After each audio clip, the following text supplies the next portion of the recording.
মুসলমান ছাড়া সবাই জাহান্নামে যাবে, তাই না? ঠিক না কথা? লজ্জার কিছু নেই, এটা এটা এটা মাথা দুলাইতে, এটাতে কোনো লজ্জা পাওয়ার কিছু নেই, সংকোচেরও কিছু নেই। মুসলমান ছাড়া সবাই জাহান্নামে, এটা আল্লাহর কথা, এটা রসুলের কথা। এটা বিশ্বাস না করলে আপনার আকীদাই অশুদ্ধ। মুসলিম ছাড়া সবাই জাহান্নামে যাবে। আমাদের নবী আসার আগের চ্যাপ্টার আলাদা।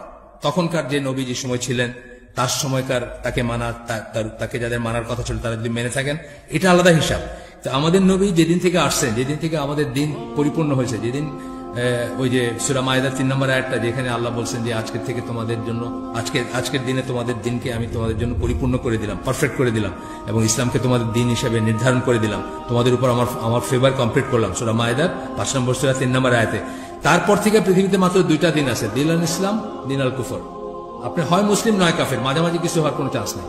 আর এইখানে এক্সক্লুসিভ হয়ে গেল যে শুধুমাত্র মুসলিমরাই, ইসলামী আকীদা মতে, ইসলামী বিশ্বাস মতে শুধুমাত্র মুসলিমরাই জান্নাতে যাবে। যারা মুসলিম না, যারা মুশরিক, কাফের বা অন্য কিছু, তারা যত ভালো কাজ করুক, সেই ভালো কাজের রেকগনিশন এখানেই পাবে। তারা এখানে নোবেল প্রাইজ পাবে, এখানে কারো নাম সেন্ট হবে, কারো নাম সাধু হবে, এখানেই সব শেষ।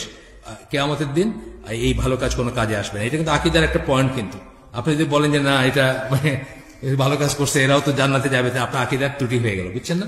আচ্ছা, বলতে লজ্জার কিছু নেই, এটা আল্লাহর কথা, বলতে লজ্জার কিছু নেই, সংকোচেরও কিছু নেই। যে যাই মনে করুক, এতে কিছু আসে না।